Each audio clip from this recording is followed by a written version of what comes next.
The groan of the train's iron wheels was the only sound Elara Vance had known for weeks, a grinding, relentless rhythm that had scraped away the last vestiges of her old life. When it finally sighed to a halt, the silence that followed was more jarring than the noise. It was a hollow, empty thing, filled only by the whisper of a wind that felt older and drier than any she had ever known. She stepped down from the carriage, her boots sinking into a fine, pale dust that rose in a ghost-like puff, instantly soiling the hem of her dark blue traveling dress. This was Redemption Gulch, Montana. It was less a town and more a collection of raw timber buildings huddled together as if for warmth against the immense, crushing emptiness that surrounded them. Back in Boston, the sky was a polite strip of blue glimpsed between the tops of familiar, orderly brick buildings. Here, it was a boundless, violent blue that stretched from one jagged horizon to the other. A canvas so vast it made her feel insignificant, an insect pinned to a map. The air itself was an assault. It was thin and sharp, carrying the clean, biting scent of distant pine and the taste of the dust she had just disturbed. Every breath felt like swallowing a shard of glass and a spoonful of earth. She stood by the track, a solitary figure in her creased but still fine Eastern clothes, her gloved hands gripping the handle of the single, heavy trunk that contained everything she owned in the world. A few people paused to watch her, their faces weathered and unsmiling. A man in buckskins leading a mule. Two women in faded calico dresses whose expressions held a flat, weary curiosity. She was an alien creature, a splash of dark, dignified color in a world bleached by sun and hardship. Inside her, beneath the tightly laced corset that suddenly felt like a cage, her heart beat a frantic, desperate tattoo. This was it, the end of the line. In every sense, shame was a physical weight on her shoulders, heavier than the trunk at her feet. It was not her own scandal, but a disgrace that had clung to her like burrs. Spun by her sister Lydia's foolish heart, and a man whose wealth had purchased his innocence and her family's ruin. The whispers in Boston had become a roar, and then a suffocating silence as doors were closed to her.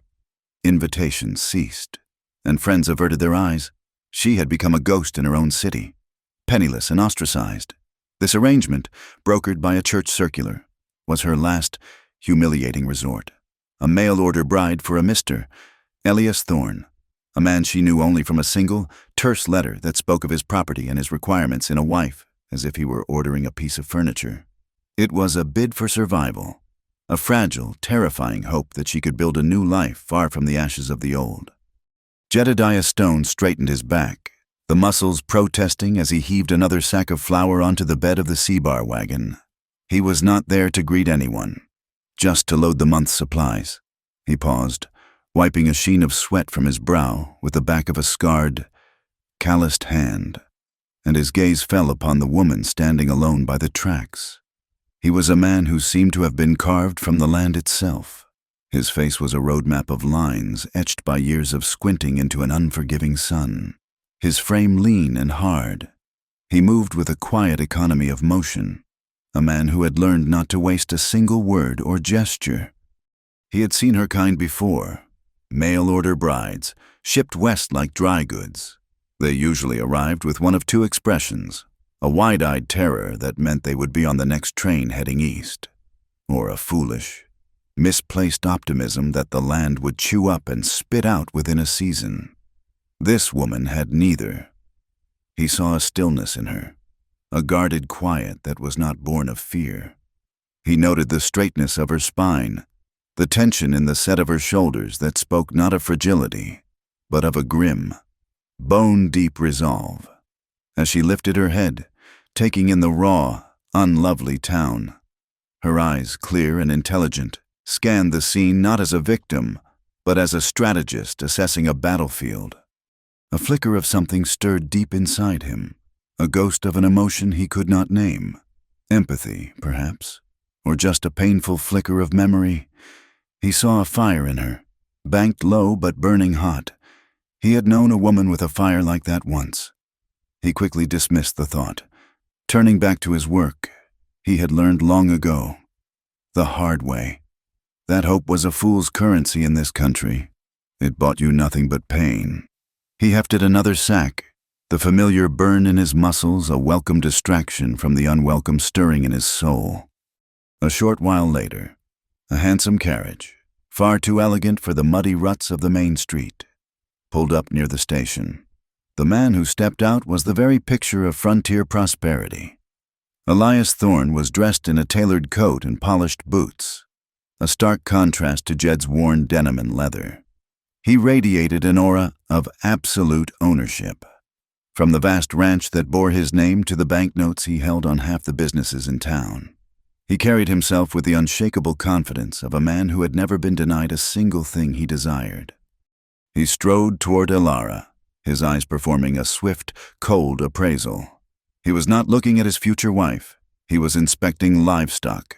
He noted her fine, if weary, features, the slender frame hidden beneath the heavy dress, the quality of her worn traveling clothes. He gave a curt, satisfied nod. "Miss Vance, I presume," he said. His voice was deep and carried the easy weight of command. "Mr. Thorne," Elara replied, her voice steady despite the tremor in her hands. She offered a small, polite curtsy. "It is a pleasure to meet you." "The journey was satisfactory?" he asked. Though it was not a real question, it was a statement of fact, assuming that anything arranged by him would be so. He gestured for a boy to load her trunk into the carriage. "It was long, but I am glad to have finally arrived," she said, trying to inject a note of warmth into the stilted exchange. As they stood for a moment, waiting, she sought for a topic, something to bridge the awkward silence. In her preparations, she had read everything she could find about the Montana Territory. "I was reading about the territory's complexities. The articles I found on the allocation of water rights were particularly fascinating. Is it true that riparian claims are often disputed by prior appropriation?" Thorne's polite smile tightened at the edges. A flicker of annoyance crossed his face. He looked down at her as if she were a precocious child who had spoken out of turn. "Those are matters for ranchers and lawmakers. Miss Vance," he said, his tone brusque and dismissive, "your concerns will be of a more domestic nature. My housekeeper will explain your duties. Come." He turned without waiting for a reply, leaving her to follow him to the carriage. The brief exchange had been a clear and unmistakable warning. He did not want a partner with a curious mind. He expected obedience and deference. He wanted a possession, and he had just reminded her of the terms of sale. The ride to his ranch was conducted in a heavy, ominous silence. The landscape grew wilder, the mountains more imposing, as they traveled farther from the meager civilization of Redemption Gulch. Thorne's ranch was not a homestead. It was a fortress. The main house sat upon a rise, ostentatiously large and built of dark, heavy logs. It loomed over the valley, a monument to one man's ambition, but there was no welcome in its shuttered windows, no warmth in its cold, imposing facade. The next 2 days at the Thorne Ranch were a lesson in submission. Elara tried, she truly did. She tried to be the docile, decorative creature he so clearly required. She kept her eyes downcast, her opinions to herself. She spoke only when spoken to, and she praised the cold, joyless efficiency of his household. But her nature, the very core of who she was, resisted. It was like trying to force a river to run uphill. On the second morning, she was arranging a vase of wildflowers in the parlor when a commotion erupted from the direction of the corrals. A series of sharp, angry shouts was followed by the sickening sound of leather striking flesh, and a young man's cry of pain. Elara rushed to the window. She saw Thorne's foreman, a bull of a man with a cruel face, lashing a young ranch hand with a riding crop. The boy, who could not have been more than 16, had apparently left a gate unlatched, allowing a prize stallion to wander. The punishment was far out of proportion to the mistake. Before she could stop herself, the words were out. "Stop it! That is needlessly cruel. He is just a boy." Her voice, clear and sharp, carried across the yard. The foreman paused, turning to stare at her. Thorne, who had been observing the discipline from the porch, turned his cold gaze on her as well. He said nothing, but his eyes were like chips of ice. She had crossed a line. That evening, dinner was a tense, unbearable affair. After the plates were cleared, Thorne lit a cigar and stared at her through the haze of smoke. "We must have an understanding." "Ilara," he began, his voice deceptively calm. "A woman's proper place is in the home. Your role here is to manage my house, to act as my hostess, and, in time, to provide me with heirs. You will be seen, you will be admired, and you will be a reflection of my status. You will not, however, involve yourself in the affairs of this ranch. You will not question my judgment, nor the judgment of the men I employ. The running of this world is a matter for men. Do you understand?" She looked at him, her hands clenched in her lap beneath the heavy oak table. She saw the absolute conviction in his eyes, the unshakable belief in his own superiority. She knew the correct answer was a demur. "Yes, Elias." She knew that was what she had to say to survive, but the words caught in her throat. She could only manage a slight, tight nod. He saw her quiet, unyielding gaze, and he did not see respect. He saw defiance. The final straw came the following afternoon. Thorne had been called away to a neighboring ranch, seeking a moment of peace. Ilara had wandered into his study. It was a deeply masculine room, smelling of leather and cigar smoke, the walls lined with books. Most were ledgers and histories, but on a low shelf, she found a small collection of books on agriculture and animal husbandry. She pulled one out, fascinated. For an hour, she lost herself in the pages, in the practical, logical world of breeding lines and soil management. It was a relief to engage her mind, to think about something other than her own precarious position. She did not hear him return. The book was suddenly snatched from her hands. She looked up to see Thorne standing over her, his face a mask of cold fury. "What is the meaning of this?" he asked, his voice dripping with condescension. He held the book as if it were a venomous snake. "I was just reading," she stammered. "I found it interesting." "Interesting," he repeated, the word an insult. "You were sent here to be a wife, not a veterinarian. I am beginning to believe what my agent wrote of you was a gross misrepresentation. I was promised a woman of good breeding and a mild temperament. Instead, I find you willful, stubborn, and wholly unsuited for a domestic life. You question my authority. You meddle in the affairs of my men, and you presume to fill your head with knowledge that is not your concern." He tossed the book onto the desk with a contemptuous thud. "This arrangement is a mistake. I will not have a defiant woman bearing my name. The contract is void." The humiliation was as swift as it was brutal. He did not arrange for her passage back east on the next train. He did not give her a chance to pack her things in private. Instead, he ordered his men to load her trunk onto the back of the same carriage they had arrived in, and he drove her back to Redemption Gulch himself. He reined in the horses directly in front of the town's general store. In the middle of the busiest time of day, Jed Stone was there, loading the last of the C-Bar's supplies. And he paused, his blood running cold as he saw Thorne climb down from the carriage. Thorne pulled Ilara roughly by the arm, forcing her to the wooden sidewalk.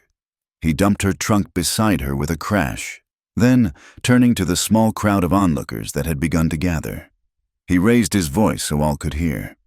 "Let it be known," he announced, his voice ringing with self-righteous anger, "that I am returning this woman. The merchandise is defective. She is stubborn, opinionated, and unfit to be a wife. I will not have her." The word struck Ilara like a physical blow. The shame was a hot, searing wave that washed over her, making her dizzy. She stood frozen, her face pale as death, her luggage at her feet, a piece of rejected property on public display. Thorne climbed back into his carriage, and without another glance in her direction, he snapped the reins and rode away, leaving her in a cloud of dust and utter ruin. The townspeople stared. Their faces were a gallery of frontier judgment, pity from a few, scorn from most, and a cruel, naked curiosity from all. She was a pariah, a failed woman, publicly discarded. Jed watched the entire exchange, his hands clenching into fists at his sides until his knuckles were white. The muscles in his jaw worked, a vein throbbing in his temple.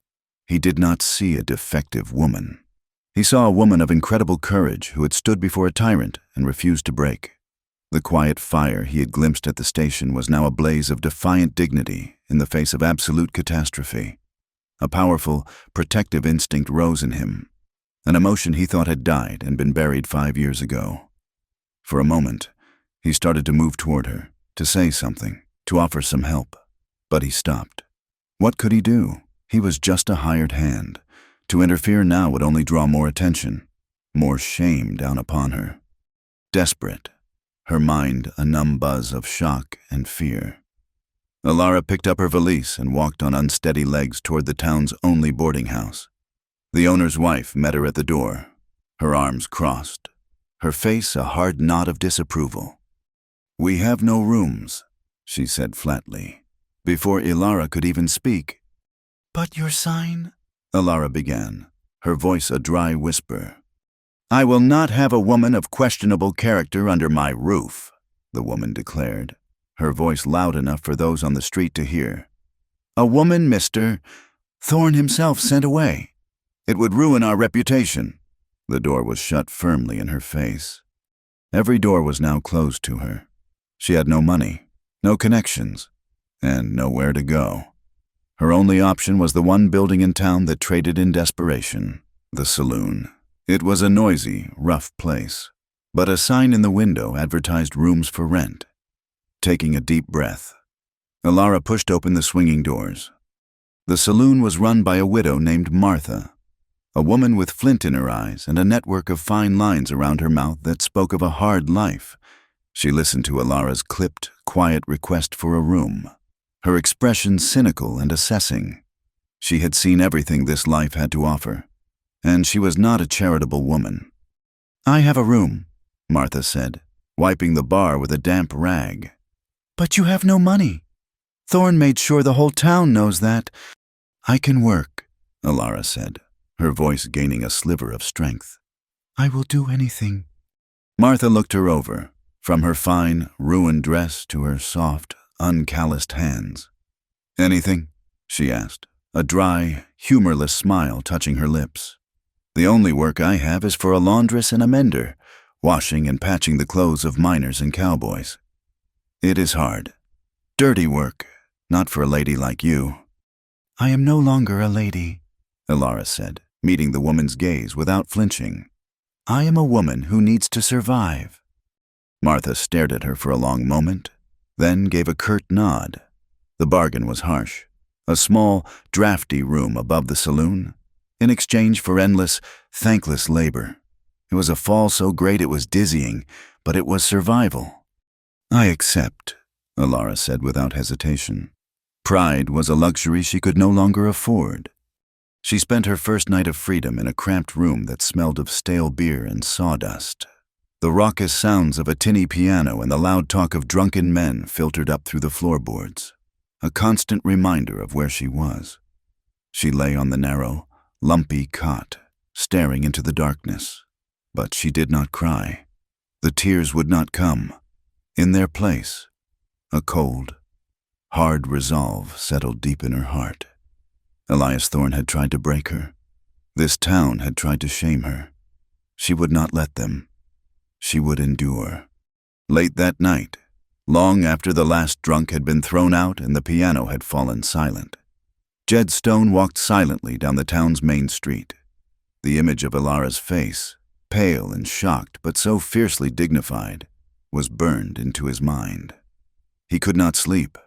He knew the room she had taken above the saloon would be cold. The Montana nights were unforgiving, and a place like that would be poorly insulated. He returned to his wagon, untied his own bedroll, and pulled out the clean, thick wool blanket he kept for the coldest nights. He walked to the back of the saloon and up the rickety outer staircase that led to the rooms above. He found her door and gently placed the folded blanket on the landing in front of it. He did not knock. He did not want thanks or recognition. It was a small gesture, a quiet protest against the cruelty he had witnessed. He turned and left as silently as he had come, a shadow disappearing back into the darkness. The next morning, when Alara opened her door to face another day, she found the blanket. It was heavy and smelled faintly of wood smoke and clean wool. She looked down the empty hallway and out at the empty street. She had no idea who could have left it. For a moment, she was suspicious, but the simple, honest quality of the gift dispelled her fear. In the cold, indifferent world that had cast her out, this small, unexpected comfort felt like a miracle. It was a sign that perhaps not every soul in this harsh land was cruel. She carried the rough blanket back into her room and held it to her face. Its clean, earthy scent was a strange and profound comfort, and for the first time since arriving in Redemption Gulch, she felt the first crack in the icy armor she had built around her heart. It was a thread of connection cast into the darkness, its source unknown, but its warmth, a desperate, fragile glimmer of hope, was deeply felt. Alara's new life was measured in pain. The delicate skin of her hands, once accustomed to the smooth ivory of piano keys and the fine pull of a needle through silk, was stripped away by a relentless routine of boiling water and harsh lye soap. Mornings began before sunrise, hauling water from the well to fill the great copper tub in the lean-to behind the saloon. Days were spent scrubbing the grime and sweat from the rough denim and flannel of miners and cowboys, her arms aching, her back a single knot of fire.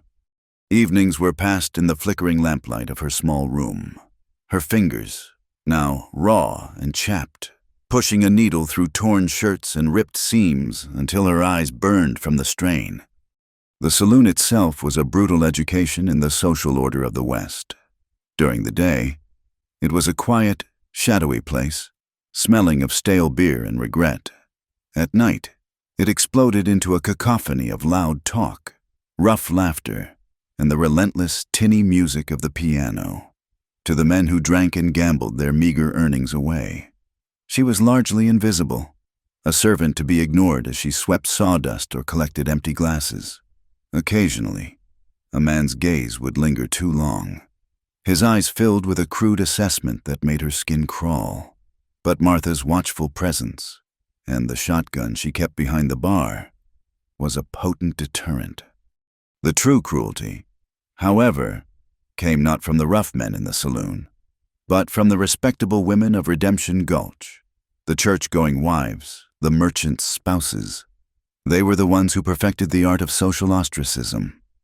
When Alara walked to the general store for thread or soap, they would cross the muddy street to avoid her path. They would gather in small, tight clusters, their whispers following her like a cloud of insects, their glances a mixture of scorn and a strange, fearful satisfaction. In their eyes, she was the ultimate failure, a woman who could not secure a man, a piece of damaged goods returned for all the world to see. Her very presence was an uncomfortable reminder of the precariousness of their own positions, held entirely through the grace and favor of their husbands. To acknowledge her would be to acknowledge the terrifying fragility of their own carefully constructed lives. Alara endured it all with a quiet, stoic dignity that infuriated them more than tears would have. She learned to navigate the world with her eyes downcast, her face a neutral mask. But behind that mask, her mind was a sharp, restless thing. She observed everything.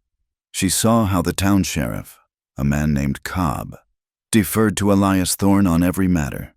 She noted the casual violence that could erupt over a card game, and the deeper desperation that simmered beneath it all, the raw hunger for something more that drove men to this harsh, unforgiving land. Her outer life had become a silent, laborious routine, but her inner world was richer and more complex than ever before. She was learning a new language, the language of survival, and she was proving to be a fiercely adept student. Jedediah Stone became a quiet, peripheral presence in her new life. Once a week, he would ride into town for supplies, and he made it a point to bring his mending to her personally, rather than leaving the bundle with Martha at the bar. Their interactions were brief, rarely lasting more than a minute or two, but they became the fixed points in Alara's grueling week. They were utilitarian exchanges, yet they were charged with an unspoken meaning that resonated for hours after he was gone. He spoke to her with a respect that no one else did. He looked her directly in the eye, his own gaze steady and clear. The first time he came, he held out a shirt with a torn sleeve. "Ma'am, I was hoping you could patch this for me." "Of course," she had said, taking the garment. He had hesitated for a moment. "I do not believe I know your name." "It is Alara Vance." He repeated it softly, his voice a low rumble. "Alara Vance." He said it not as a question, but as a statement, as if he were committing the sound and shape of it to memory. He never once mentioned Elias Thorne. He never alluded to the humiliating scene in front of the general store. His silence on the matter was a gift, a profound act of kindness that allowed her to exist outside of her shame, if only for a few moments. Their conversations were small things, lifelines in a sea of indifference. He might ask a simple question about a particular stitch she used, his brow furrowed in genuine curiosity, or he would comment on the weather, a shared observation about the wind or the color of the sky. Alara began to notice the small details about him, a long, faded white scar that cut through his left eyebrow, the way he moved with a latent sorrow, as if a great weight was perpetually settled on his shoulders, the surprising gentleness in his rough, scarred hands as he took a mended piece of cloth from her. She began to look forward to his visits, to the sound of his boots on the stairs. He was a sliver of warmth in her cold, thankless world, a quiet acknowledgement that she was still a person, not just a pariah. Miles from the noise and judgment of Redemption Gulch, Jed lived a life of profound solitude. His line shack, perched on the far edge of the C-Bar Ranch's vast territory, was his sanctuary and his prison. It was a small, single-room cabin, sparse and stripped to the essentials: a narrow bunk, a small pot-bellied stove, a table, and a single chair. But it was immaculately clean. The worn wooden floor swept, the few tin plates and cups scrubbed and stacked with precision. It was the space of a man who imposed a rigid order on his small world as a defense against the chaos in his soul. On a small wooden shelf above his bunk sat a single, personal object, a tarnished silver locket. On quiet evenings, when the day's work was done and the immense silence of the prairie pressed in on him, he would take it down. His thumb, thick and calloused, would trace the worn floral pattern on the cover before pressing the clasp. The locket would spring open, revealing two miniature, painted portraits. One was of a woman with kind, smiling eyes and dark hair swept up from her face. The other was of a small boy, no older than 5, with a mischievous grin and a cowlick that refused to be tamed. Sarah and Daniel, his wife and his son. They had been his world, his future, the sun and the moon of his sky. Diphtheria had taken them both in the space of a week. 5 years ago, the epidemic had swept through their valley, a merciless, invisible scythe, and he had been left to bury his entire life in the cold, hard ground of his own small ranch. The tragedy had shattered him. It had hollowed him out, leaving a ghost of the man he once was. He had sold the land he and Sarah had worked so hard to build, unable to bear the sight of the empty fields, the silence of the empty house. He drifted for a year, working odd jobs, before landing at the C-Bar, a hand on a ranch owned by Thorne's main rival, a decent, fair man named Patterson. He had chosen the remote line shack deliberately, seeking a solitude that matched the emptiness inside him. He stared at the tiny painted faces, his own expression a mask of raw, contained grief that never truly went away. It was a constant, dull ache in his chest. And yet, recently, a new image had begun to intrude upon his lonely vigil, the face of Alara Vance. Her resilience, her refusal to be broken by shame and hardship, reminded him so powerfully of Sarah's strength. Her quiet dignity in the face of suffering touched a part of him he thought had died and been buried with his family. His small acts of kindness toward her were not born of pity. He was not a man who pitied. It was a deeper, more instinctual recognition of a fellow survivor, a person who had looked into the abyss and had found the will to keep standing. The flicker of fire he saw in her was a dangerous, beautiful thing, and it was slowly, terrifyingly, warming the frozen corners of his heart. The simmering prejudice against Alara finally boiled over on a raw, windy afternoon. A group of 4 ranch hands from Thorne's outfit had ridden into town, their pockets full of a week's pay, and their minds set on drinking it away. By late afternoon, they were drunk and mean, emboldened by their boss's public contempt for the woman who worked at the saloon. Alara was in the alley behind the building, struggling to hang a heavy, wet sheet on the line, the wind whipping it around her like a sail. She heard their loud, slurred voices before she saw them, and a knot of cold dread tightened in her stomach. They stumbled into the alley, blocking her only exit. "Well, look what we have here." The leader, a burly man named Cole, sneered. "It is Mr. Thorne's returned package." His companions laughed, their eyes roaming over her in a way that made her feel dirty and exposed. "Heard you were desperate for work." Another one chimed in. "Must be looking for any way to make $1, now that you have been sent back." The taunts were cruel, their suggestions growing more vulgar. Alara ignored them, her face pale but her expression set as she tried to finish her task. Her refusal to engage only seemed to anger them more. The situation escalated quickly when Cole stepped forward and grabbed her arm, his fingers digging into her flesh like a vice. "Hey, we are talking to you," he growled, his breath sour with whiskey. "Show some respect." A surprising, feral ferocity erupted in Alara. She was not a cowering victim. She spun around, scratching at his face with her free hand, her nails leaving red furrows on his cheek. She kicked at his shin with her heavy work boot. He grunted in pain and surprise, his grip tightening. He shoved her hard, and she stumbled backward, hitting the rough timber wall of the saloon.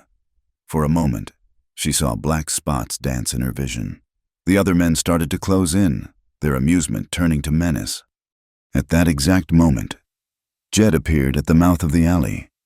He had been on his way to see her, a piece of his saddle leather that needed a few stitches held in his hand.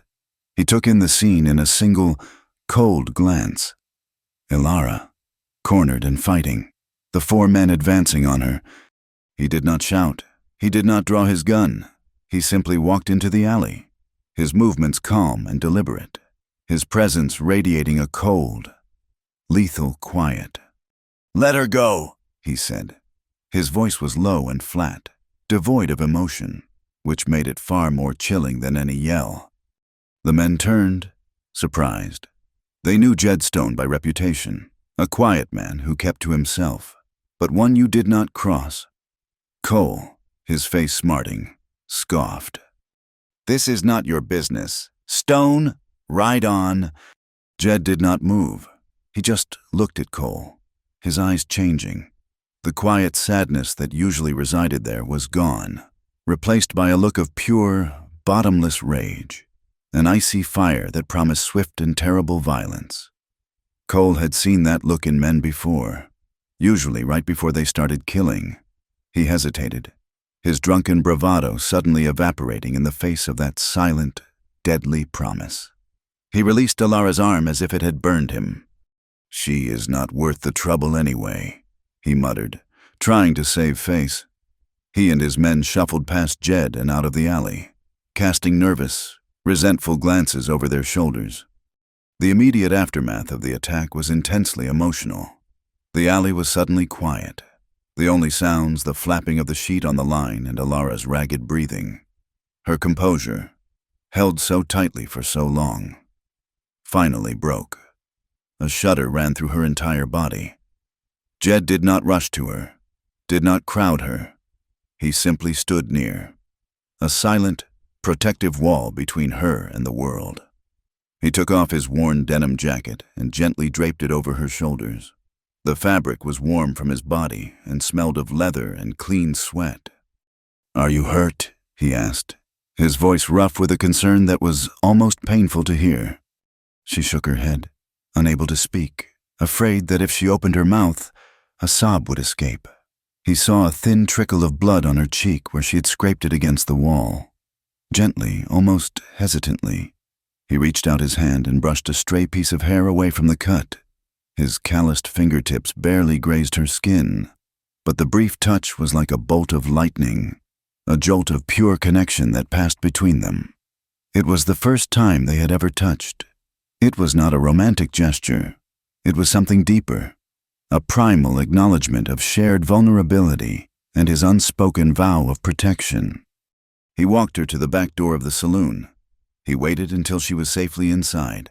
The bolt shot home before he turned and walked away, his face set like granite. The encounter had changed everything. It had solidified their fragile, unspoken bond into something hard and real. He was no longer just a kind stranger. He was her protector, and she, in her fierce, unyielding defiance, had become something terribly significant to him. The town's reaction to the incident was swift and mixed. Martha, upon hearing the story from a trembling Alara, became a she-bear defending a cub. She stormed out to the front of the saloon with her shotgun, announcing to the street in general that the next man who laid a hand on Alara Vance would be picking buckshot out of his backside for a month. A few of the more decent townsfolk, like the blacksmith and his wife who had witnessed the scene from their shop, began to look at Alara with a newfound respect. She was not just Thorne's cast-off. She was a woman of substance. But the story also cemented her reputation as trouble among Thorne's allies.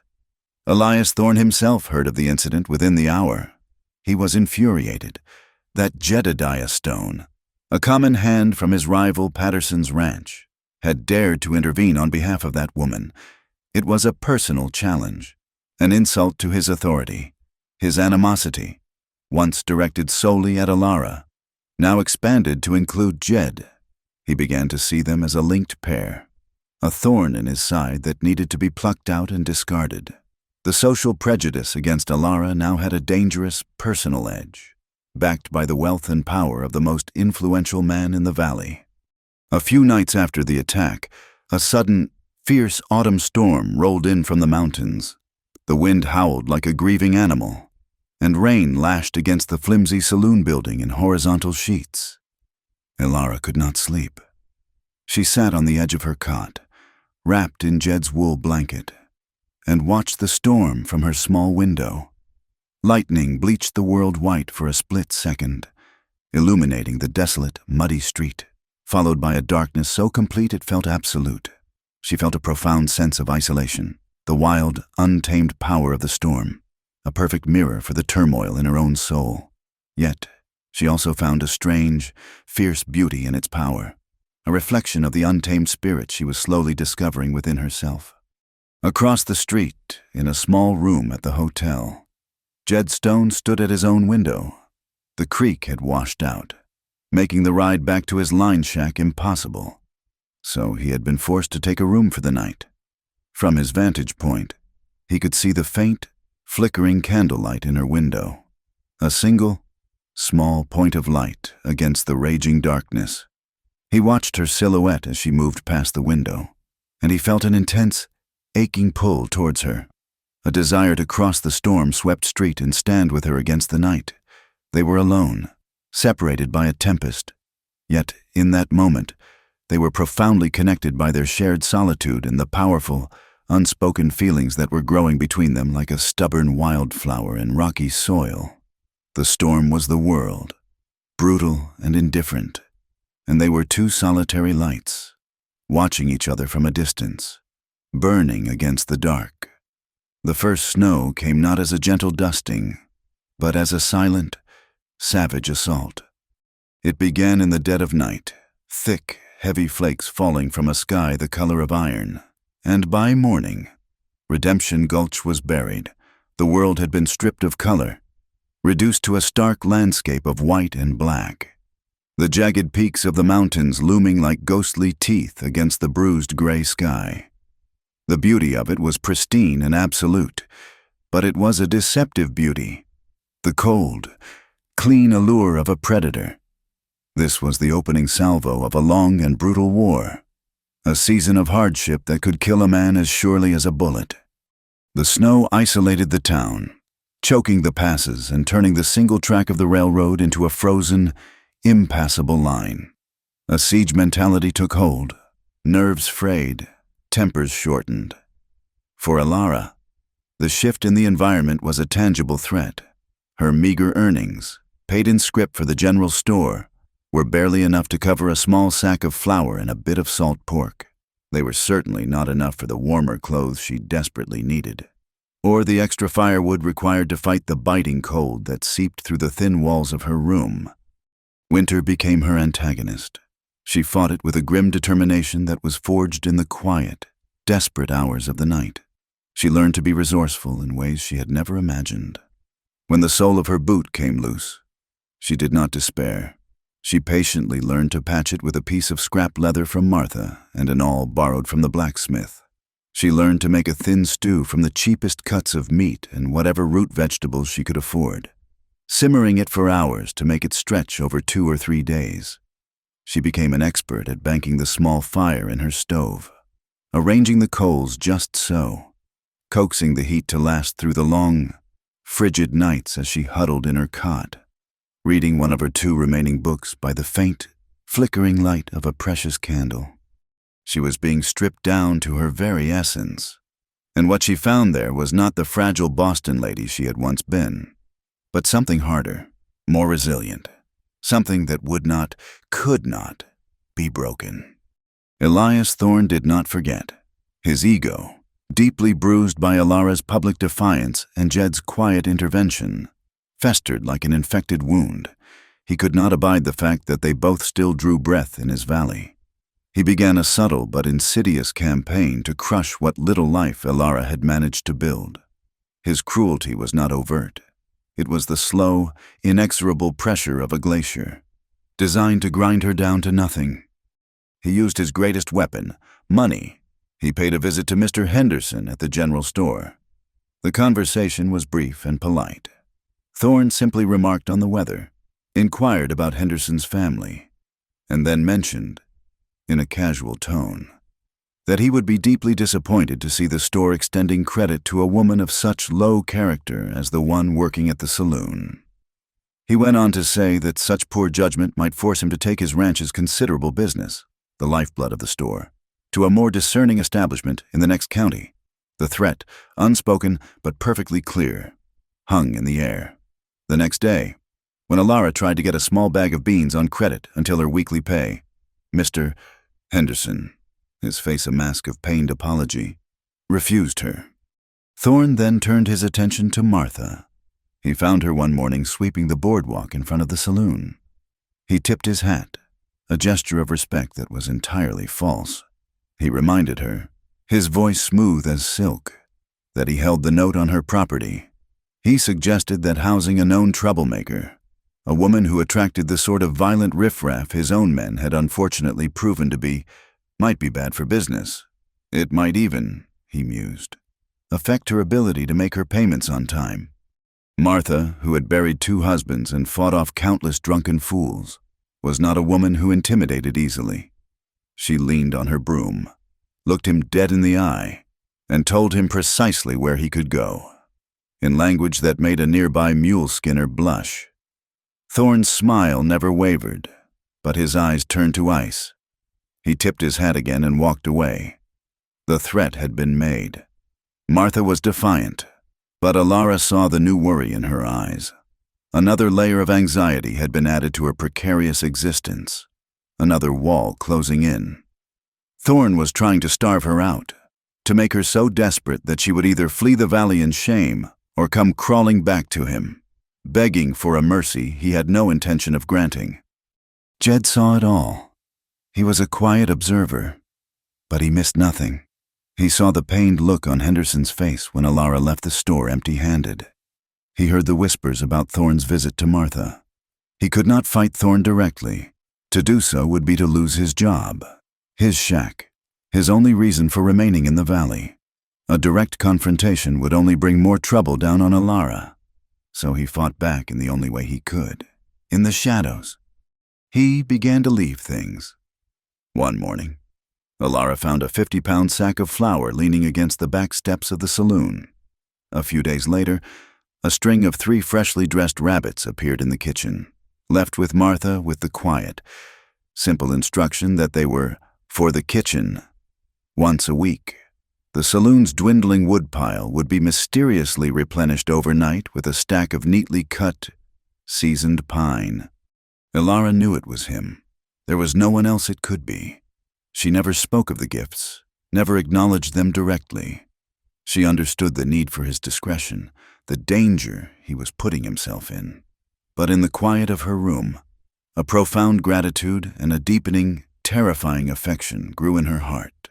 Their relationship was a silent conversation, a series of anonymous acts of giving and desperate, grateful receiving. It was a bond forged in shared opposition to the cruelty of one man and the indifference of the world. One afternoon, he came to her room with a jacket that was torn from the shoulder to the elbow, the result of a run-in with a barbed wire fence. As she sat on her stool, her head bent over her work, he stood near the stove, warming his hands. The small room was filled with his presence, a quiet, solid warmth that had nothing to do with the fire. As she finished the last stitch, she held the jacket out to him. Their hands brushed as he took it.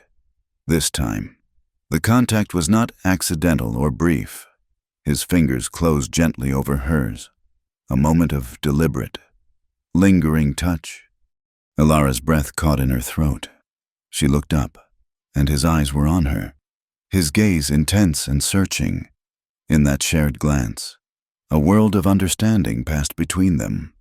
All the unspoken words, all the silent gifts, all the shared moments of quiet observation culminated in that single, profound point of contact. The desire that had been simmering beneath the surface was suddenly palpable. A quiet, intense heat in the cold. Small room, a fragile and dangerous thing.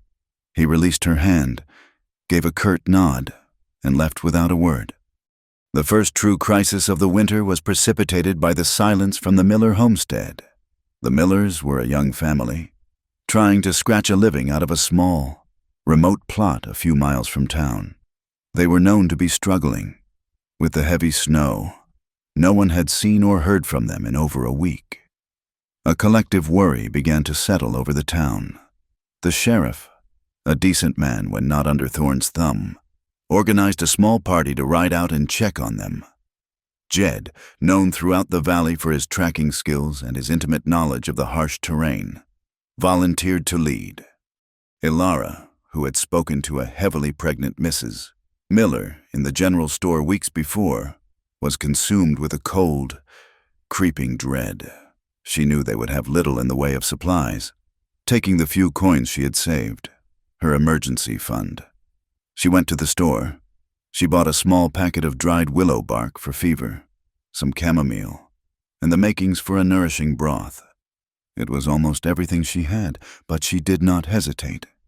Just as Jed and the 3 other men were mounting their horses, she hurried toward them, clutching the small parcel wrapped in brown paper. She approached Jed, her face pale from the cold, a few snowflakes melting in her dark hair. "For Mrs. Miller," she said simply, holding the package up to him. Jed looked down at her, at the offering in her hands, and then at her face. He saw the genuine, deep-seated worry in her eyes. He knew what a sacrifice this small purchase must have been for her, that even now, with so little herself, she still thought of others. It moved him in a way he could not have expressed. It was a testament to the uncrushable goodness of her spirit. He took the parcel, his gloved fingers brushing hers. "I will see that she gets it," he promised, his voice rough with emotion. He tucked the package safely inside his coat, and with a last look at her, He spurred his horse and led the men out of town, into the vast, silent white. They found the Miller homestead nearly buried, a single thread of smoke rising from the chimney, the only sign of life. Inside, a tragedy had unfolded in the crushing silence of the snow. The cabin was freezing, the fire in the hearth nearly dead. Mr. Miller lay in the snow near the side of the house, his neck broken. He had clearly fallen from the roof while trying to clear the heavy snow days earlier. Inside the cabin, on a crude bed, lay Mrs. Miller. She had given birth, alone, and was now in the grip of a raging fever, her body trembling, her words a delirious mumble. In a wooden crate beside the bed, a newborn infant, terrifyingly small and blue with cold, let out a weak, mewling cry. The sheriff took one look at the scene and knew they had to get the mother and child back to town immediately. But as they prepared to leave, the sky, which had been a flat, ominous gray, began to unleash a fresh hell. The wind picked up, howling down from the peaks, and the air filled with a blinding swirl of new snow. The journey back was a desperate race against time and the elements. The storm hit with a blinding, disorienting force. Visibility dropped to near zero. Within an hour, the party became separated, their shouts swallowed by the wind. Jed, with the tiny infant swaddled and tucked inside his heavy coat for warmth, was helping to support the delirious Mrs. Miller. He soon realized he and the woman were alone, cut off from the others. He knew with a sickening certainty that they would never make it to town. The blizzard was now a full-blown whiteout, a churning vortex of wind and ice. His only hope, their only hope, was his own isolated line shack, which was closer, a desperate gamble in the storm. Through sheer force of will, fueled by a desperate protective instinct, Jed fought his way through the tempest. He half-carried, half-dragged Mrs. Miller, his body a shield against the wind, the precious, fragile warmth of the infant a burning coal against his chest. He finally stumbled into the clearing where his shack stood just as the last of the light failed. He kicked the door open and guided Mrs. Miller inside, into the relative safety of the tiny, single-room cabin. Mrs. Miller was fading fast. Jed worked frantically, getting the stove to roar to life, wrapping the sick woman in his own blankets. He held the tiny baby, his large, rough hands surprisingly gentle, and tried to get a few drops of melted snow and sugar into its mouth. But he was out of his depth. A feeling of complete and utter helplessness washed over him. A cold, familiar dread that transported him back 5 years, to another sickbed, another life fading before his eyes. He was losing, just as he was about to despair, to surrender to the crushing weight of his own past and present failure. The cabin door burst open in a swirl of snow and wind. Ilara stood there, framed in the doorway, a ghost covered in ice and snow, her face raw and red from the wind. After Jed's party had left Redemption Gulch, she had been unable to shake a feeling of profound dread. She watched the sky, saw the storm worsen, and acted on pure, unshakable instinct. She had run to the blacksmith, one of the few men who treated her with kindness, and convinced him to take her as far as he could in his sleigh. He had dropped her off where the trail became impassable, and she had walked the rest of the way, following the tracks of the rescue party before they were completely obliterated by the blizzard. The tiny shack became a crucible of life and death, forcing Ilara and Jed into a raw, profound intimacy that stripped away everything but the essential. They worked together seamlessly, a desperate, two-person army against the storm and the sickness. Ilara, using the herbs she had brought and a deep, instinctual knowledge of basic nursing, brewed a tea from the willow bark and gently spooned it between Mrs. Miller's cracked lips. She bathed the woman's feverish skin with cool water, her touch firm and comforting. Jed became the keeper of the fire, the hauler of snow, the protector of the flame of life. He cradled the tiny, fragile infant, his heart aching with a terrifying mix of memory and hope, and managed to get the baby to take a little of the warm broth Ilara prepared. For 2 days and 2 nights, they were trapped, a self-contained world of struggle and hope. The howling of the blizzard, their only companion, they barely spoke, communicating through gestures, through shared glances that conveyed more than words ever could. They moved around each other in the cramped space with an unspoken grace. For brief, exhausted periods of rest, they shared the small bunk, lying back to back, the enforced proximity breaking down the last remaining barriers between them. In those quiet, desperate moments, with the wind shrieking outside, their vulnerabilities were laid bare. Ilara saw the deep, raw well of pain in Jed's eyes as he looked at the sick woman. A pain she now understood was older and deeper than this one night. And he saw in her not the disgraced woman from Boston, but a fierce, nurturing strength, a spirit as wild and resilient as the land itself. On the second night, the crisis passed. Mrs. Miller's fever broke.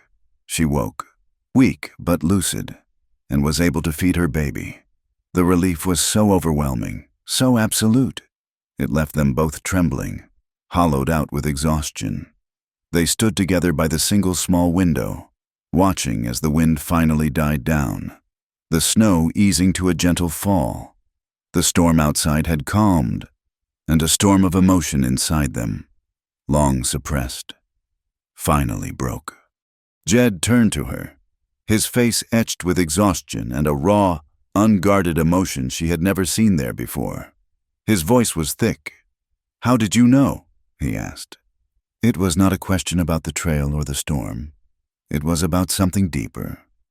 "I just did," she whispered. He reached out and touched her face, his thumb gently tracing the line of her jaw, his touch both a question and an answer. All the unspoken words, all the shared glances, all the anonymous gifts and silent thanks, all the pent-up desire and burgeoning love culminated in that single, shattering moment. He leaned in and kissed her. It was not a gentle kiss. It was desperate and hungry, a raw and deeply emotional collision of two souls who had been starving for something they could not name. It was a kiss of survival, of profound gratitude, of a recognition so deep it shook them both to the core. It was a kiss that sealed their fate, a promise made not in a parlor or a church, but in the heart of a storm, in the aftermath of tragedy, a fierce and defiant claim on a future they would have to fight for. Together, they had found each other. When the blizzard finally broke, it left behind a world remade, a fragile, pristine landscape of impossible beauty. A rescue party from Redemption Gulch, led by a chastened Sheriff Cobb, found them at the line shack 2 days later. The journey back to town was a slow, strange procession. Jed and another man fashioned a litter for Mrs. Miller, who, though weak, was lucid and clutched her newborn son to her chest with a fierce, maternal power. The story of their survival, of the tragedy at the Miller homestead, and of Ilara's courageous journey through the storm, spread through the town faster than a prairie fire. For the first time since her arrival, Ilara was met not with scorn or suspicion, but with looks of grudging, open-mouthed admiration. Mrs. Miller, once settled in the care of the blacksmith's wife, became Ilara's most vocal champion, telling anyone who would listen, in a weak but resolute voice, how the quiet woman from the saloon had saved both her life and the life of her child. The event marked a profound shift in Ilara's social standing. She was no longer simply Thorne's rejected bride. She was now the woman who had braved a blizzard to help a neighbor in need. It was a narrative the frontier respected, a story of grit, courage, and self-sacrifice. While the staunchest of the town's matriarchs, led by the boarding house owner's wife, remained suspicious and whispered that no truly decent woman would have been out in such a storm in the first place. A powerful seed of acceptance had been planted in the community's stubborn soil. The incident also served to publicly and irrevocably link Ilara and Jed. Their shared ordeal in the isolated shack was now common knowledge, and the nature of their relationship became the subject of intense gossip and speculation around every pot-bellied stove in town. They had entered the storm as two solitary outcasts and emerged as something else entirely, a unit, their fates visibly intertwined. The raw intimacy forged in the crucible of the line shack did not fade with their return to town. It deepened, settling into a quiet, powerful rhythm that existed just for them. They began to spend more time together, though always with a careful discretion. The town's newfound respect was a fragile thing, and they both knew it. They found moments away from the prying eyes and wagging tongues. A slow walk along the frozen creek at dusk. The crunch of their boots on the snow, the only sound between them. A shared cup of steaming coffee in the quietest corner of the saloon's kitchen after the dinner rush had subsided. It was in these stolen moments that their pasts began to unfold for each other. Not in dramatic monologues, but in hesitant fragments and reluctant admissions. Pieces of themselves offered up like precious, fragile gifts. Jed, a man who had wrapped himself in silence for 5 years, began to speak. He spoke of the farm he once had, of the rich, dark soil, and the way the morning sun would hit the wheat fields, turning them to gold. "I used to love the feel of the earth," he said one evening, staring into his coffee cup as if the past were reflected there. "The way it felt in my hands, solid, honest." He fell silent for a long moment. "Daniel, my boy, he used to love making mud pies. His laugh, it was like the sound of a bell." The memory escaped before he could stop it. A fleeting, painful jewel of a thought. A shadow crossed his face. A deep, profound grief that was so palpable, Alara felt its chill. He did not tell her the full story of how he had lost them. Not yet, but he gave her the pieces, allowing her to see the jagged, aching shape of the hole in his heart. His trust unlocked something in her. One evening, as they sat in the quiet kitchen, the only sounds the crackle of the stove and the distant, tinny piano from the saloon, she finally shared the truth of her own scandal. Her voice was low, almost a whisper, as she unburdened herself of the secret shame that had propelled her 1,000 miles from home. "My younger sister, Lydia," she began, her gaze fixed on her hands, which were twisting a loose thread on her apron. "She was beautiful and so full of life. She fell in love with a man in Boston, a very wealthy man, from a very powerful family." She told him how the man had courted Lydia with poetry and promises, how he had seduced her and then, when he learned she was with child, had abandoned her without a word.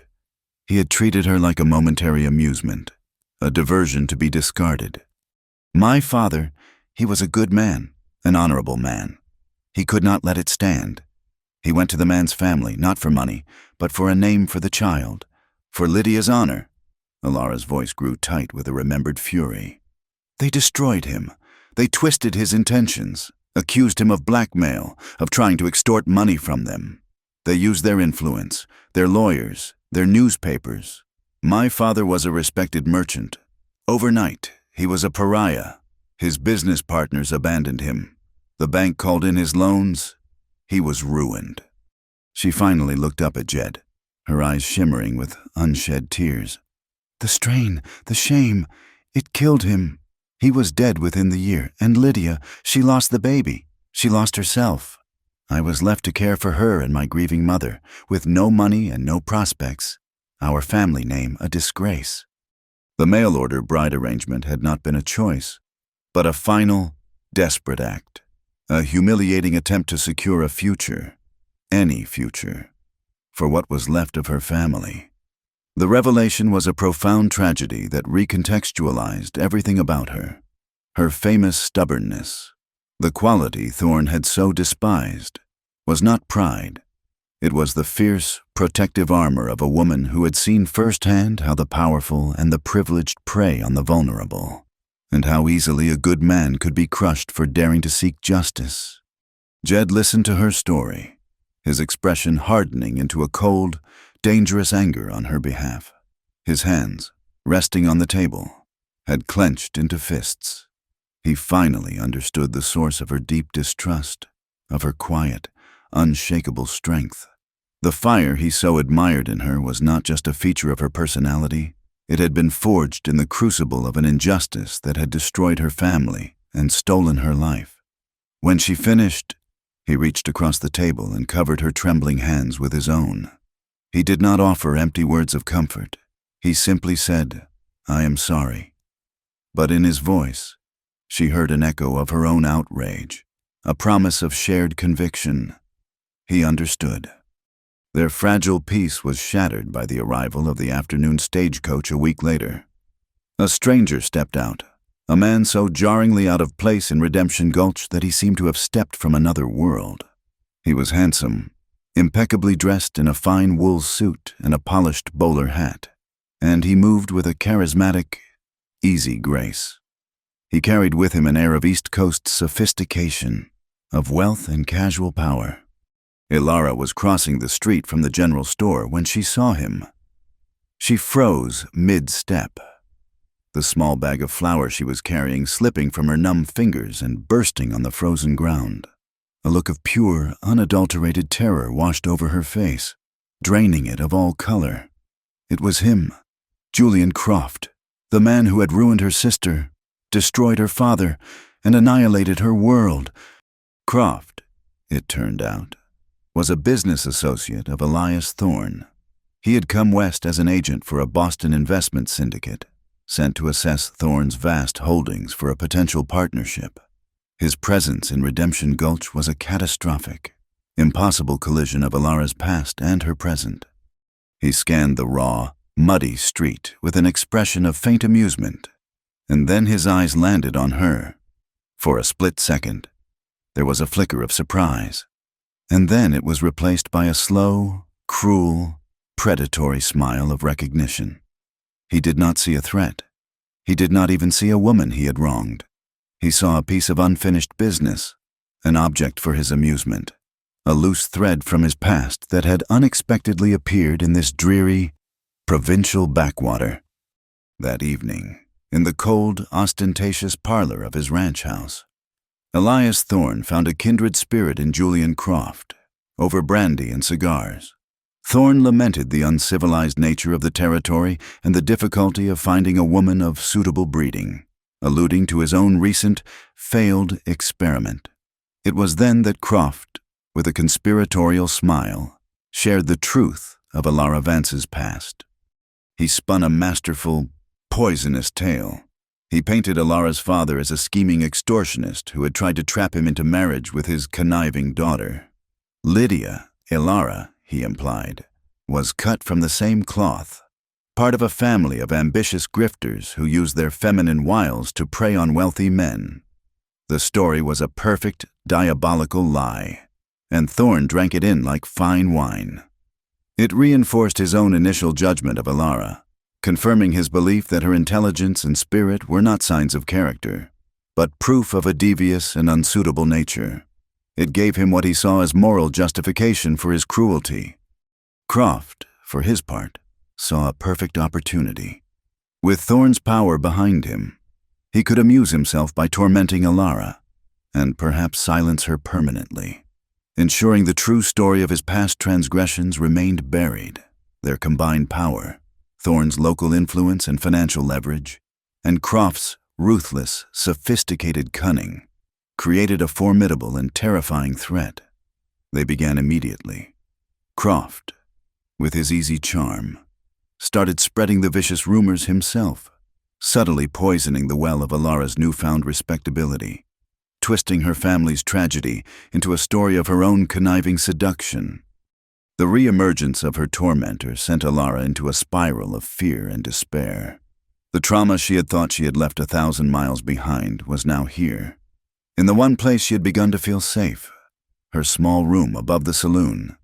Once a sanctuary, now felt like a trap. Every time she stepped outside, she was terrified she would see him. She began to pull away from Jed, a cold dread clutching at her heart. She had seen what happened to a good man who stood against a man like Croft. She could not, would not, allow that to happen to Jed. She tried to end it one night, her voice brittle and strained. "You cannot be seen with me anymore. Jed, it is too dangerous." He looked at her, his face grim in the lamplight. I am not afraid of Julian Croft. You should be, she insisted, her voice rising with a desperate urgency. You do not understand what men like him can do. They do not fight with fists or guns. They fight with lies and money. They will ruin you, just like they ruined my father. Jed's expression did not soften. He stepped closer to her, his resolve absolute and unwavering. He had spent 5 years as a ghost, retreating from the pain of living, hiding in his solitude. Elara had brought him back to life, had given him a reason to fight again.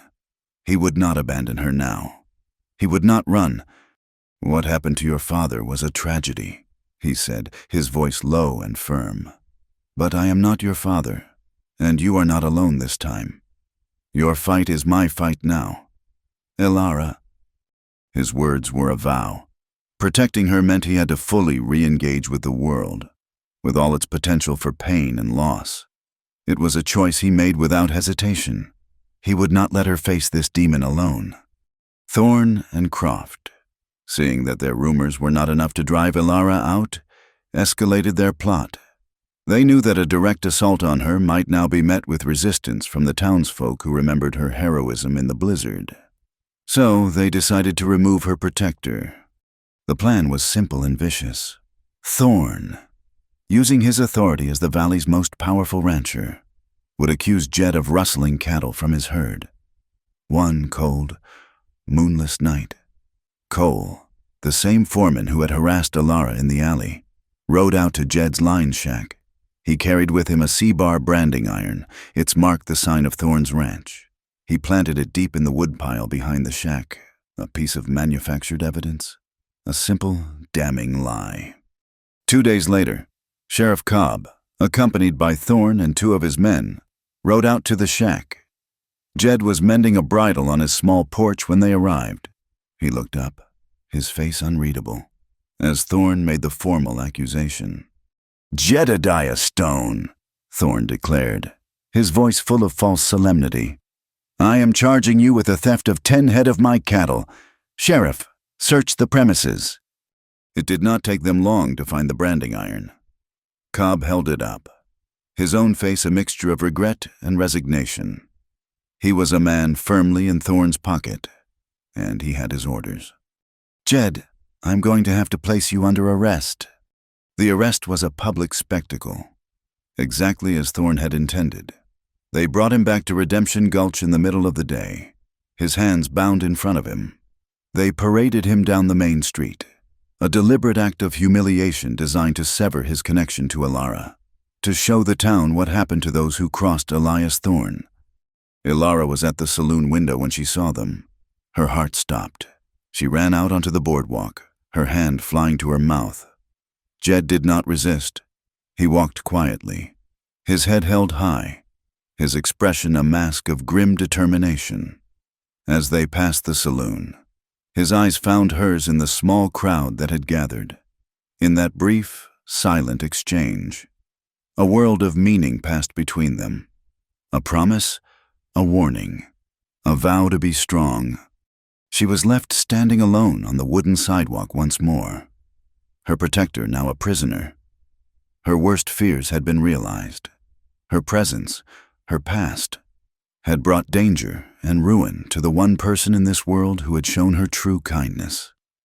She watched as Sheriff Cobb unlocked the door to the town's small, dark jail cell and pushed Jed inside.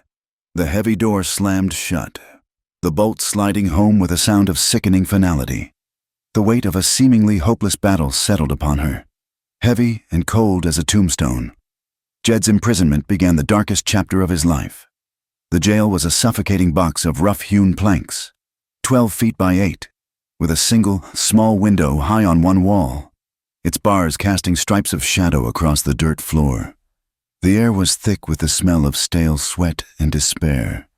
He was a caged wolf, his stoic nature abraded by the 4 walls pressing in on him, his body, accustomed to the boundless expanse of the plains, screaming for motion.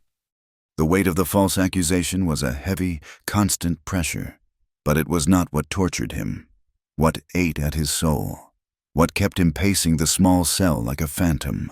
was the thought of Alara. He saw her face in the darkness, imagined her alone and vulnerable, a target for the smiling venom of Croft and the blunt cruelty of Thorn. A protective rage, hot and useless, churned in his gut, mingled with a profound and bitter sense of failure. He had finally found something, someone, worth fighting for. And now he was trapped, powerless to protect her. This forced inactivity was a stark, brutal contrast to his nature, and it stripped him of all his defenses. In the deep, unnerving silence of the cell, the memories he had spent 5 years outrunning finally caught him. The ghosts of his wife, Sarah, and his son, Daniel, were no longer faint specters on the edge of his vision. They became his cellmates. He relived their last days with a clarity that was agonizing. He felt the heat of Sarah's fevered skin beneath his hand, heard the small, rasping breaths of his son, and remembered the suffocating, soul-crushing helplessness he had felt as he watched the sickness take them. It was the same helplessness he felt now, the same inability to stop a terrible thing from happening to someone he loved. This period in the jail was a descent into his own personal hell, a forced reckoning with a grief he had only ever tried to contain. But as he paced and remembered, as he touched the very bottom of his despair, a new, hard clarity began to emerge. His love for Alara was not a betrayal of his lost family, not a replacement for them. It was a reason to honor their memory by fighting for the living. Sarah had been a fighter, full of life and a fierce love for her family. To passively accept his fate, to rot in this cell while Alara was in danger, that would be the true betrayal of everything Sarah had been. He would not let them take anything else from him. He would find a way to protect her, even from inside this cage. While Jed fought his ghosts, Alara fought her own battle. She refused to succumb to despair. The timid, shamed woman who had stepped off the train in Redemption Gulch was gone, burned away by hardship and injustice. In her place stood a hardened, resolute fighter. She knew Jed was innocent, and she knew with a chilling certainty that she was the only one in the world who could prove it. Her love for him, declared in the heart of a storm, and sealed by a desperate kiss, transformed her fear into a cold, focused fury. She began her own quiet, dangerous investigation. Her life as an outcast had honed her observational skills to a razor's edge. She moved through the town like a shadow, her ears open, her eyes missing nothing. She listened to the drunken boasts of Thorne's men in the saloon, piecing together snippets of conversation. She watched their movements, noting who rode where, who met with whom. The official charge was rustling, but she knew the true crime was Jed's defense of her. The charge was a lie, and every lie has a weak link. She soon identified him. His name was Billy, a young ranch hand, barely out of his teens, with nervous eyes and a habit of looking over his shoulder. She had seen him in town, had noted the way he avoided her gaze, the flush of guilt that rose on his neck whenever she was near. She was certain he was the one who had planted the branding iron. He was young, impressionable, and clearly terrified of his boss. He was their pawn. Her first attempts to speak to him were met with raw fear. She approached him near the stables, and he recoiled as if she were a rattlesnake, muttering that he had nothing to say to her before practically running away. He was hostile, but it was the hostility of a cornered, frightened animal, not a hardened liar. She knew she was right. Julian Croft, meanwhile, was enjoying the power he wielded in this small, dusty town. He relished the fear he saw in Alara's eyes, the control he and Thorne now exerted over her life. He decided to confront her directly, to savor his victory. He cornered her one evening, not in a dark alley, but in the seemingly safe, brightly lit space of the general store. It was a calculated move, designed to show her that she was never safe, that his reach extended everywhere. He blocked her path in the narrow aisle between barrels of pickles and sacks of grain. His demeanor was smooth, his smile charismatic, but his eyes were cold and reptilian. "Miss Vance," he said, his voice a venomous, cultured whisper that was for her alone. "I do hope you are settling into your new circumstances." Ilara stood her ground, her heart hammering against her ribs. "What do you want, Mr. Croft?"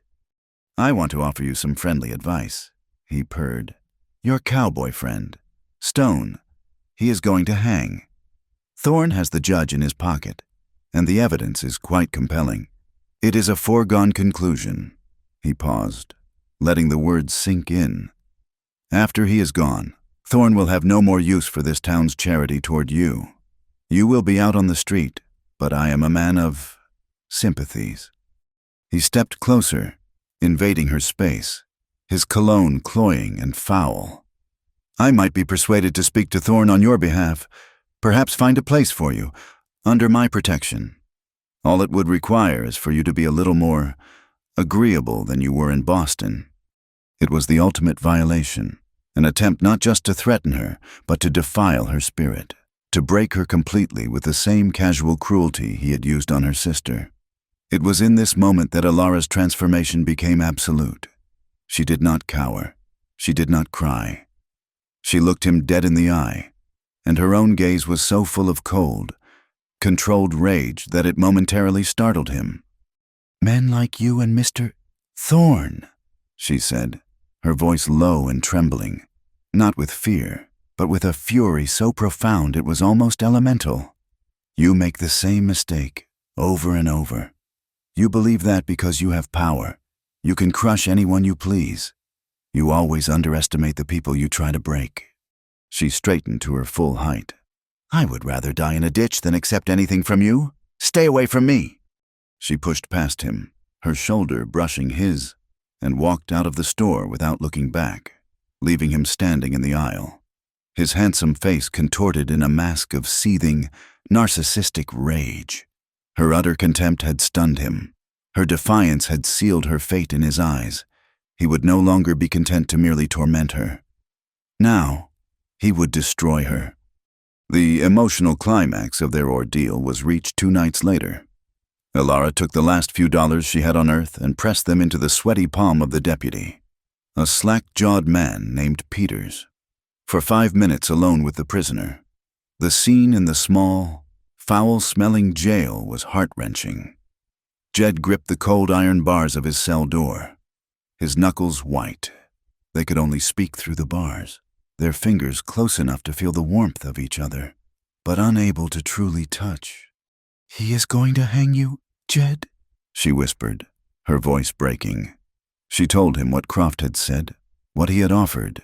She did not tell him to frighten him, but because the burden was too heavy to carry alone. "But I will not let it happen. I am trying to find proof.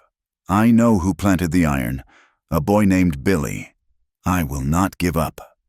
Jed looked at her, at the deep, purple shadows of exhaustion under her eyes, at the fierce, unquenchable fire that burned there, and he was completely overwhelmed. All the walls he had built around his heart for 5 long years crumbled to dust. He had to tell her. She had to know the man she was fighting for. He finally told her the full story of Sarah and Daniel, his voice cracking as he spoke their names aloud for the first time in years.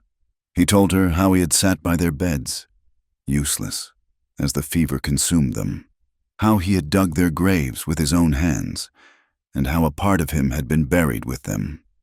"I stopped living that day," he confessed, pressing his forehead against the cold bars, as close to her as he could get. "For 5 years, I have been a ghost, just walking, breathing, but not living. And then I saw you. You were standing on that train platform, looking like the whole world had ended for you, too, but you were not broken. You had this fire in you. You reminded me how to live. Ilara, you made me want to live again." In that desperate, hopeless place, in the shadow of the gallows, they finally said the words that had been burning between them. "I love you," she whispered, tears finally breaking free and streaming down her face. Tears of sorrow, of fear, of a love so powerful it terrified her. "I love you," he said, his own voice thick with an emotion he had thought long dead. More than you will ever know. It was a tragic and beautiful declaration, a promise made against impossible odds. Ilara's persistence with the young cowboy, Billy, finally paid off. She did not try to corner him again. Instead, she sought to understand his fear. She found him at the stables late one afternoon, currying a horse. He tried to bolt, but she spoke his name softly, her voice devoid of accusation. She did not threaten him. She appealed to the frightened boy's conscience. "I know you are scared. Billy," she said quietly, "I know what a man like Mr. Thorne can do, but what he is doing to Jedediah Stone is wrong. It is a lie." She spoke to him about right and wrong, about what it truly meant to be a man. It was not about fear and obedience to power, she told him, but about courage and standing up for the truth, even when it was hard.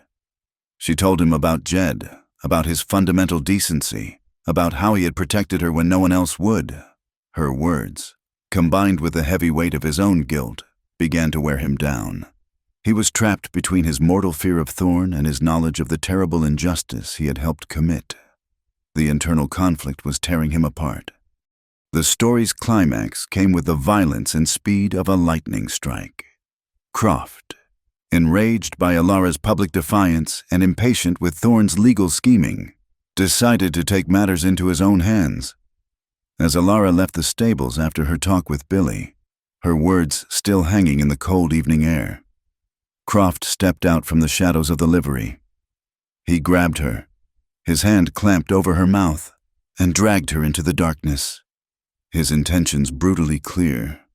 Her muffled screams, however, were heard by Billy, who was still hiding in a nearby stall, wrestling with his conscience.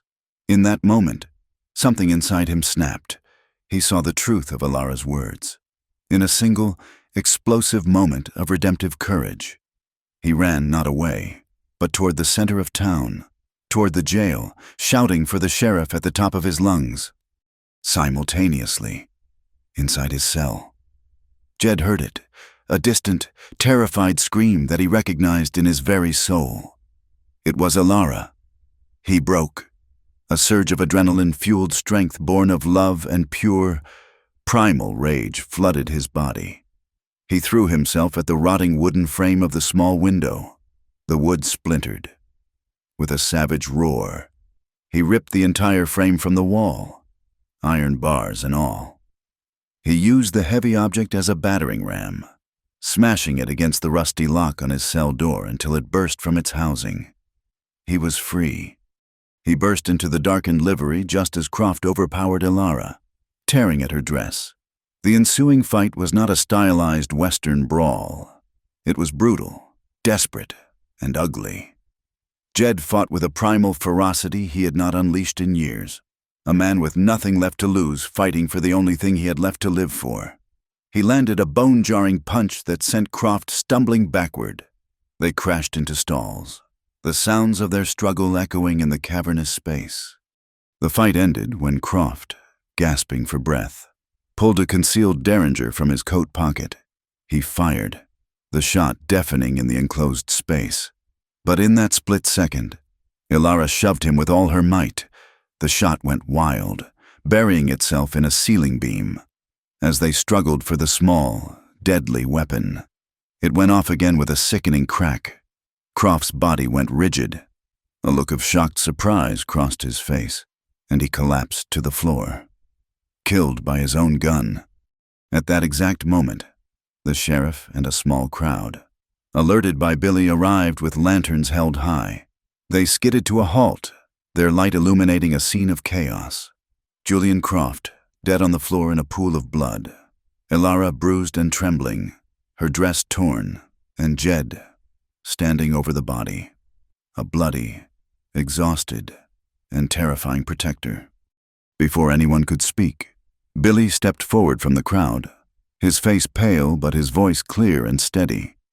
"It was Thorne," he said, the words tumbling out. "He made me plant the branding iron in Stone's shack. It was a lie. And I saw it. I saw Mr. Croft drag her in here." Thorne, who had also arrived, drawn by the commotion, began to bluster and deny. But it was too late. His power over the town, built on fear and intimidation, shattered in that instant. The townsfolk, who had witnessed Alara's bravery, who had respected Jed's quiet dignity, and who now heard the unvarnished truth of Thorne's corruption and Croft's villainy, turned on him as one. Justice in the West was often a messy, immediate thing, and here it was delivered not by a judge, but by the swift, undeniable verdict of public opinion. Thorne was not arrested, but he was ruined. A pariah in the town he had once owned. The crowd, their grim work done, began to disperse, leaving Jed and Alara alone in the chaotic, lantern-lit livery. The air smelled of hay and blood and gunpowder. They did not speak. Words were useless. They simply moved into each other's arms, clinging together as if they were the only two people left in the world. They were both trembling, bruised, and emotionally shattered. But they were alive, and they were together. Their love had been tested by tragedy, prejudice, and terrible violence, and it had not only survived, but had become an unbreakable, unshakable bond. It was a somber, hard-won victory, a testament to their resilience. They had faced the absolute worst and had chosen each other above all else. In the quiet aftermath of the violence, the town of Redemption Gulch was irrevocably changed. The raw, bloody events in the livery had acted like a lightning strike, clarifying the landscape and revealing the true nature of the men who had dominated it for so long. Elias Thorne, stripped of his moral authority and social power, became a ghost. He retreated to his fortress of a ranch, seen by no one, his name becoming a curse whispered among the townsfolk, a cautionary tale of pride and corruption. The law, in its uniquely frontier fashion, moved with swift practicality. A hastily convened inquest, presided over by the town's blacksmith and two other sober-minded merchants, deemed Julian Croft's death a clear case of self-defense and the defense of another. With Billy's public confession, Jed was officially and completely exonerated of all charges, his name cleared, his honor restored. Billy, in turn, was not punished. He was seen as a boy who had made a terrible mistake out of fear and had ultimately found his courage when it mattered most. But he could not stay. A few days later, unable to face the community he had helped deceive, he quietly packed his meager belongings and rode east, a young man forever changed by his moment of cowardice and his final, redeeming act of courage. The town's attitude toward Alara and Jed transformed completely. They were no longer the town outcasts, the disgraced bride and her silent protector. They were heroes, the central figures in a local legend that would be told and retold for years to come. They were treated with a profound, almost reverent respect, a respect born from the townspeople's own sense of shame and complicity in their earlier suffering, and a deep, honest admiration for the couple's unbreakable endurance. Doors that had once been slammed in Alara's face were now held open. The same women who had crossed the street to avoid her now offered shy, respectful nods. But public vindication could not erase private scars. The healing process, away from the watchful eyes of the town, was a slow, quiet, and difficult thing. The trauma they had endured had left deep wounds. Alara was plagued by nightmares, waking in the darkness of her small room with a silent scream caught in her throat. The feeling of Croft's hands on her a terrifyingly real sensation. During the day, she was often quiet and withdrawn, the memory of the attack living just beneath the surface of her composure, a constant, low-grade hum of fear. Jed struggled with his own demons. The violence he had been forced to commit had shaken him to his core. The man who had retreated from the world to avoid causing or feeling pain had been dragged back into it in the most brutal way possible. The primal ferocity he had unleashed in the livery frightened him. He also grappled with a deep, unsettling sense of guilt. He was alive, he was in love, and allowing himself this happiness felt, in some irrational way, like a betrayal of the memory of his first family. How could he deserve a second chance at life when they had been denied their first? Their love, forged in crisis and declared in the shadow of death, now had to learn to navigate the quiet, challenging terrain of recovery. Their interactions became filled with a gentle, patient tenderness that was, in its own way, as powerful as their earlier passion. When she woke from a nightmare, he would be there, having heard her muffled cry from the room he now took across the hall. He would not leave until she was calm, his presence a steady, reassuring anchor in the turbulent darkness. When he fell into one of his long, brooding silences, his eyes distant and haunted, she would simply sit with him, not demanding words, but offering the silent comfort of her presence. Their healing was not a solitary process. It was something they had to do together, their shared trauma binding them as tightly as their love.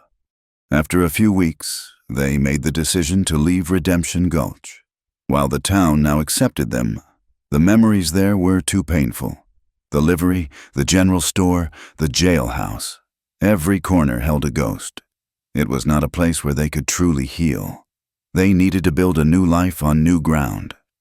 They pooled their meager resources. Ilara had the small amount of pay she had managed to save from months of tireless work. Jed went to the Seabar Ranch to collect his back pay, his former boss, Mr. Patterson, a good man who despised Thorne, gladly paid him every cent he was owed and wished him well with a firm, respectful handshake. It was not much money, but in a land where a strong back and a determined will were the most valuable currency, it was enough. They bought a small, abandoned homestead in a secluded valley several days' ride to the south. It was a piece of land no one else wanted, tucked away in the foothills of a mountain range, its soil rocky and its location remote. For Jed and Ilara, its isolation was not a flaw, but a blessing.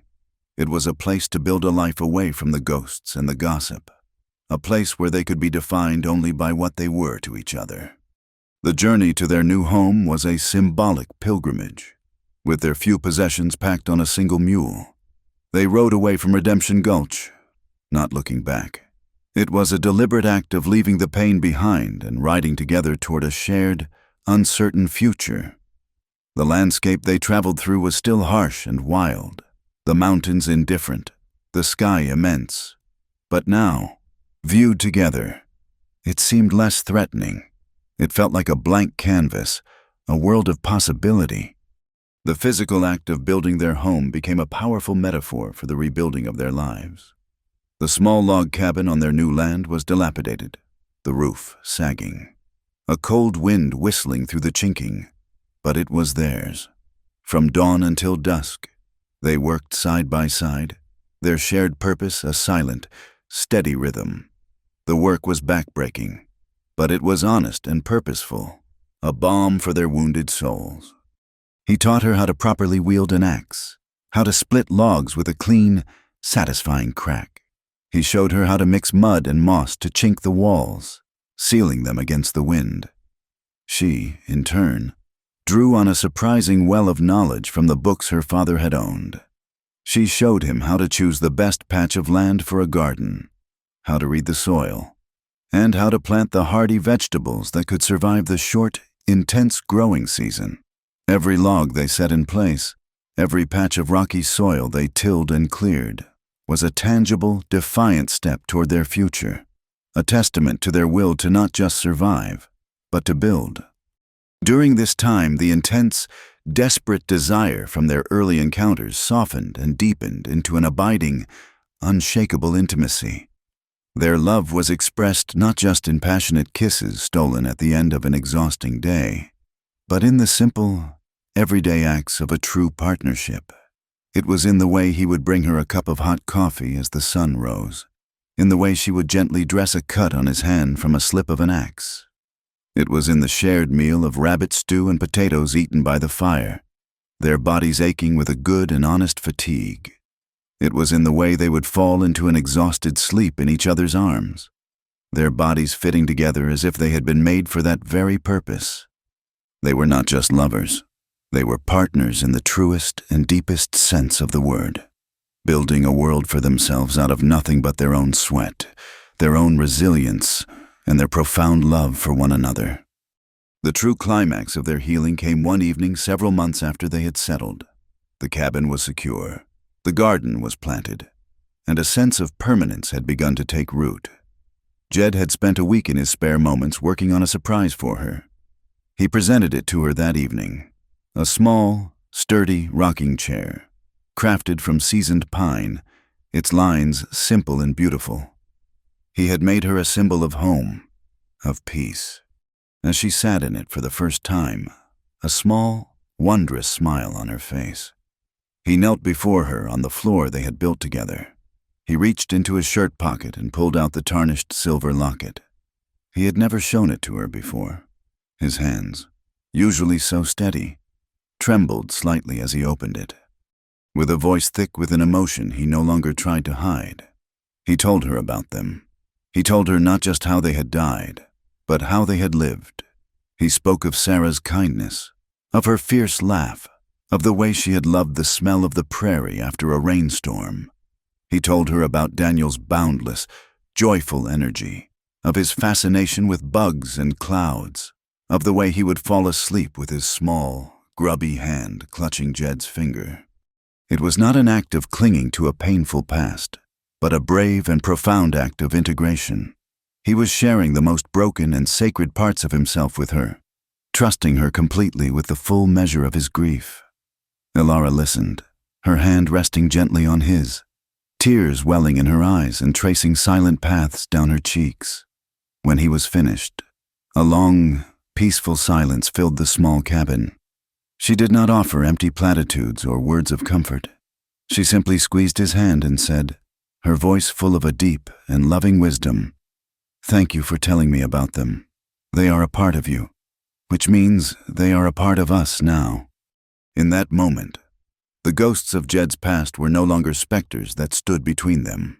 They became a shared history, a foundation of sorrow and love that deepened the ground upon which their new life was built.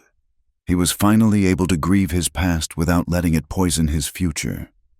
He was whole. The story does not end with a declaration that all their struggles were over. Life in that wild country would still be hard. The winters would be brutal, the land unforgiving. The scars they both carried, visible and invisible, would never fully disappear. But the story ends with an undeniable, powerful, and hard-won glimmer of hope. The final scene takes place 1 year later. It is spring. The small cabin stands secure and solid, a thin, cheerful curl of smoke rising from its stone chimney into the clear blue sky. The garden Elara planted is thriving, its neat rows showing the first vibrant green shoots of new life. Jed is working on a new corral, his movements easy and sure. He stops, leaning on a fence post he has just set, and his eyes find Elara. She is hanging laundry on a line she has strung between 2 tall pine trees, the white sheets brilliant against the deep green of the forest. The sun catches the auburn glints in her hair, and she looks up, feeling his gaze on her. She smiles, a genuine, unguarded smile of pure, unadulterated contentment. He smiles back, a true, easy smile that reaches his eyes, a smile that crinkles the weathered corners, a smile she has so rarely seen, but now cherishes more than anything. The intense, fiery woman and the broken, silent man had found their peace. They had not found it by escaping the harshness of the world, but by creating a small, defiant sanctuary within it.